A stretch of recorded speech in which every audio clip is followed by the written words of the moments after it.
ఇండియాలోనే biggest fan following ఉన్న hero, ఇండియాలోనే బిగ్గెస్ట్ గా ఫ్యాన్స్ సెలబ్రేట్ చేసుకున్న హీరో ఒకే ఒక్కడు జూనియర్ ఎన్టీఆర్ అని చెప్పాలి. జూనియర్ ఎన్టీఆర్ ఫ్యాన్స్ తన హీరోని ఏ విధంగా సెలబ్రేట్ చేసుకుంటారంటే అన్అకేషనల్ ఈవెంట్ లో కూడా ప్రతి రోజు కూడా సెలబ్రేట్ చేసుకుంటూనే ఉంటారు. జల్లికట్ల గానీ ఏ ఫెస్టివల్ లో గానీ జూనియర్ ఎన్టీఆర్ గాని ఫోటో పెట్టుకొని మరి అయితే సెలబ్రేటేషన్ అయితే చేస్తూ ఉంటారు. ఇప్పుడు చూసుకుంటే దేవరం మూవీ మనం రిలీజ్ అయినప్పుడు ఎన్టీఆర్ ఫ్యాన్స్ ఏ విధంగా 5 years ట్రిపులర్ మూవీ తర్వాత వస్తున్న మూవీ, 5 years తర్వాత వస్తున్న మూవీ సోలో మూవీ అని చెప్పి ఏ విధంగా సెలబ్రేట్ చేశారనేది అయితే మనం చూసాం. మూవీకి మనం అనుకున్న టాక్ రాకపోయినప్పటికి కూడా జూనియర్ ఎన్టీఆర్ గారి ఫ్యాన్స్ కసి వల్ల, జూనియర్ ఎన్టీఆర్ గారి ఫ్యాన్స్ నిలబడడం వల్ల మూవీ వచ్చేసి అయితే బ్లాక్ బస్టర్ హిట్ అయితే అయ్యింది. దాదాపు 500 కోట్ల పైగా కలెక్ట్ చేయడం జరిగింది. ఇది ఓన్లీ పాసిబుల్ జూనియర్ ఎన్టీఆర్ గారి ఫ్యాన్స్ వల్లే. ఇప్పుడు ఈ ఫ్యాన్స్ గురించి నేను ఎందుకు చెప్తున్నానంటే, జూనియర్ ఎన్టీఆర్ గారి దేవర మూవీ రిలీజ్ అయినప్పుడు ఏ విధంగా నిలబడ్డారో ఫ్యాన్స్, మూవీ హిట్ అయ్యేంత వరకు సక్సెస్ఫుల్ గా బాక్స్ ఆఫీస్ రన్ అయ్యేంత వరకు ఎలా నిలబడ్డారో ఇప్పుడు జపాన్ లో జూనియర్ ఎన్టీఆర్ ఫ్యాన్స్ కూడా అదే విధంగా నిలబడేటట్లయితే ఉన్నారు. జపాన్ లో వచ్చేసి దేవరం మూవీ March 28th అయితే రిలీజ్ అయితే అవుతుంది. మన అందరికి తెలిసిందే. జూనియర్ ఎన్టీఆర్ గారి ఫ్యాన్స్ ఓన్లీ ఇండియాలో, అది కూడా ఏపీ అండ్ తెలంగాణలో సెలబ్రేట్ చేస్తారు అనుకుంటే తప్పు అనుకోవాలి. జపాన్ లో కూడా సెలబ్రేషన్ చేస్తుంటారు. రీసెంట్ గా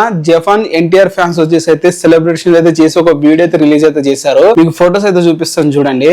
ఏ group of NTR fans, group of Japan girl NTR fans, మొత్తం లేడీసే ఉన్నారు, అంత girl fans. South Korea, Asian side చూసుకుంటే ఎక్కువగా ఫ్యాన్స్ వార్ జరిగేవి. మన ఇండియాలో చూసుకుంటే బాయ్స్ ఎక్కువగా ఫ్యాన్ వార్ చేస్తాం కానీ అదే ఏషియన్ సైడ్ చూసుకుంటే జపాన్ గానీ సౌత్ కొరియా గానీ అక్కడ ఎక్కువగా గర్ల్ ఫ్యాన్ వార్స్ అయితే ఎక్కువ జరుగుతూ ఉంటాయి. అండ్ వాళ్ళ ఫ్యానిజం ఒక విధంగా చేస్తే మాత్రం ప్రాణం పెట్టేస్తారు. ఆ విధంగా ఫ్యానిజం అయితే చేస్తారు. సో జూనియర్ ఎన్టీఆర్ గారికి దేవరం మూవీ రిలీజ్ అవుతుందని చెప్పి అక్కడ ఉన్న జపాన్ ఫ్యాన్స్ అయితే ముందుగానే మన తెలుగు ట్రెడిషన్ లో సెలబ్రేషన్స్ అయితే చేస్తున్నారు దేవరం మూవీని వెల్కమ్ చెప్తూ. అండ్ అది ఒకటే కాదు, దేవరం మూవీ బయట ప్రమోషన్స్ కూడా వాళ్ళ దగ్గర ఉండి చూసుకుంటున్నారు. బయట హోల్డింగ్స్ పెట్టి అండ్ అలాగే బయట వచ్చేసి అలాగే దేవరం మూవీ గోడ మీద రిలీజ్ అవుతుందని చెప్పి పోస్టర్ లేపించి ఏ విధంగా చేయాలనుకుంటే ఆ విధంగా వాళ్ళైతే ప్రమోట్ అయితే చేస్తున్నారు దేవరం మూవీని జపాన్ లా. అలాగే జూనియర్ ఎన్టీఆర్ గారి ఫ్యాన్స్ ని క్యాన్స్ చేసుకోవడానికి అక్కడ ఉన్న కొన్ని వెబ్సైట్స్ వచ్చేసి జూనియర్ ఎన్టీఆర్ గారి ఫోటోతో స్టిక్కర్స్ తో కొన్ని మార్చెండైజ్ కూడా ఆన్లైన్ లో అయితే రిలీజ్ అయితే చేస్తున్నారు జపాన్ ఫ్యాన్స్ కోసం. మీకు అవి కూడా చూపిస్తాను చూడండి. సో దేవరం మూవీ జపాన్ లో ఎంత కలెక్ట్ చేస్తుందో చెప్పలేం కానీ